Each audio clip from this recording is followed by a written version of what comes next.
Bonjour à tous, c'est Expert TV et on se retrouve aujourd'hui pour une nouvelle vidéo. Et oui, je vous l'avais dit, hein, là maintenant, je vais essayer de faire revivre ma chaîne YouTube pendant ce mois de juin.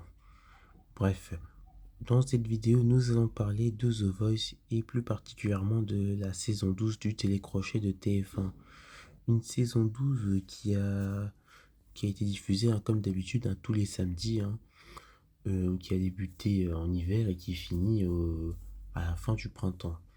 Donc dans cette vidéo, on va analyser un peu ce qui s'est passé tout au long de la saison, les nouvelles règles, les coachs et les audiences aussi. Et je vous donnerai mon avis sur cette émission et s'il faut améliorer selon moi. Donc si vous êtes prêts, moi je suis prêt, c'est parti. Donc au niveau de la diffusion, ben, comme d'habitude, hein, c'est diffusé tous les samedis 21h05 hein, sur TF1. Donc la diffusion hein, de cette saison 12 a commencé le 25 février. D'ailleurs, 25 février, c'est la date de la première diffusion de The Voice en France. C'est en 2012. C'était en 2012. Bon, bref. Donc la diffusion de cette saison 12 a débuté le 25 février et s'est terminée le 3 juin. Ensuite, concernant les coachs, exit Florent Pagny et Marc Lavoine. Et re-bienvenue à Zazie qui est de retour après 5 ans d'absence. Et Big Yoli, dont c'est une première pour les deux. Et c'est aussi une première c'est aussi une première dans l'histoire de The Voice car c'est la première fois qu'un duo de chanteurs partage un fauteuil. Et Amel Bent et Vianney restent dans le jury. Cette édition est placée sous le signe de la chanson française. C'était une volonté de TF1 et de la production que cette saison soit plus recentrée sur les chansons françaises. La production française, la production justifie le choix de cette ligne éditoriale car c'est la langue dans laquelle les talents feront carrière. Euh, concernant les règles de cette saison, on va commencer par les auditions à l'aveugle, qui est la première phase de The Voice.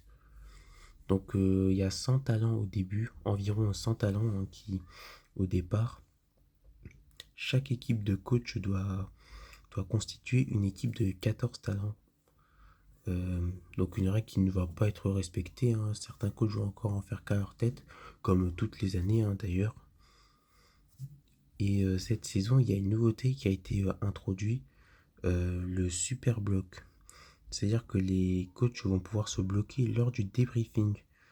Parce qu'avant, ils se bloquaient lorsque que le talent chantait. Maintenant, ils peuvent se bloquer lorsqu'ils débriefent la prestation du talent.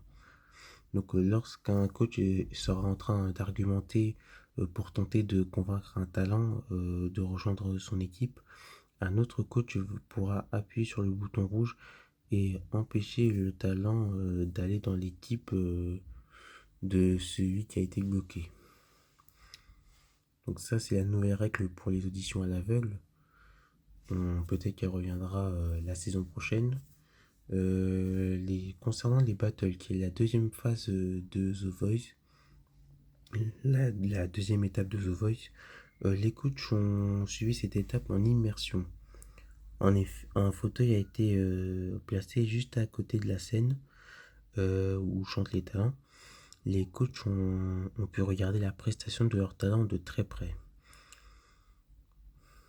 Donc ça donne un côté, ça donne des émotions en plus, des sensations en plus au coach ça rend leur choix encore plus difficile.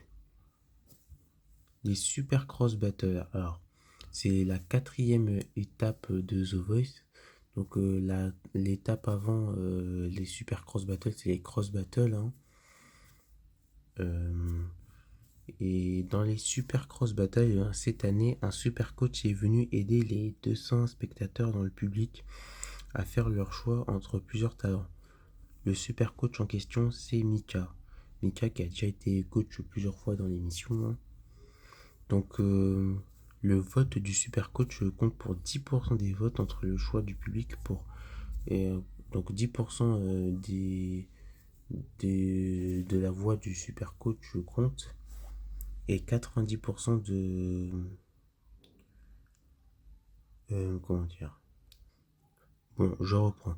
Le super coach, sa voix compte pour 10%, son vote compte pour 10% et le public, son vote compte pour 90%.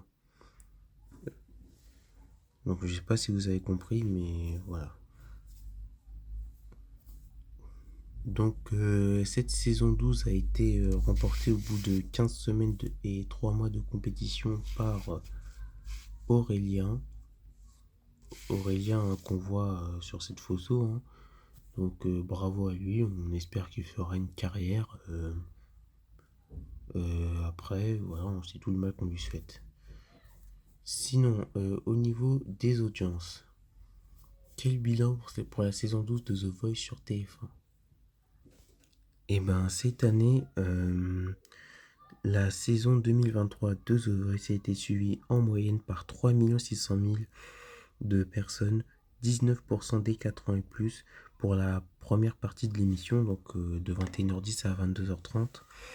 Et pour la deuxième partie de l'émission, 3 450 000 de personnes et 23,5% des 4 ans et plus sont restés jusqu'à la fin de The Voice.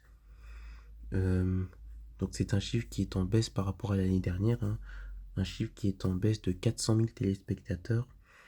La saison 2022 avait réalisé 4 millions de téléspectateurs, 19,9% des 4 ans et plus pour la partie 1 et 3 620 000 de personnes, 24,7% des 4 ans et plus. Donc des chiffres qui sont en baisse de 400 000 téléspectateurs pour la partie 1 et presque 200 000 téléspectateurs pour la partie 2. En audience consolidée, la saison 2023 de The Voice a gagné grâce au replay 300 000 téléspectateurs en plus pour arriver à 4 200 000 de personnes et 32% des FRDR-50. Alors par contre, on ne communique pas le chiffre sur les FRDR-50 pour en linéaire. C'est assez bizarre. Et en 2022, c'était 4 500 000 de personnes en comptant le replay. À noter que cette saison 2023, il y a eu une énorme progression sur les cibles jeunes d'une année à l'autre. En 2022, ils étaient 34% des 15-24 ans à suivre le programme. Et en 2023, cette année, ils sont 39% des 15-24 ans à avoir suivi The Voice. Donc peut-être grâce à la présence de Big Flo et Oli, puisqu'ils ont un public jeune. Peut-être. En tout cas, sur cette cible-là, c'est la meilleure saison du programme depuis 6 ans. Donc excellente performance. Donc sinon à part ça, tous les indicateurs sont en baisse, hein, sauf sur les jeunes, peut-être grâce à Big Flo et Oli. Il faut dire aussi que le programme il tourne un peu en rond, hein. Là ils arrêtent pas de... non mais maintenant ils inventent des règles, on sent que le programme tourne en rond, qu'ils essaient de trouver des choses pour essayer de ne pas lasser les téléspectateurs. On sent que là, ça tourne bien en rond.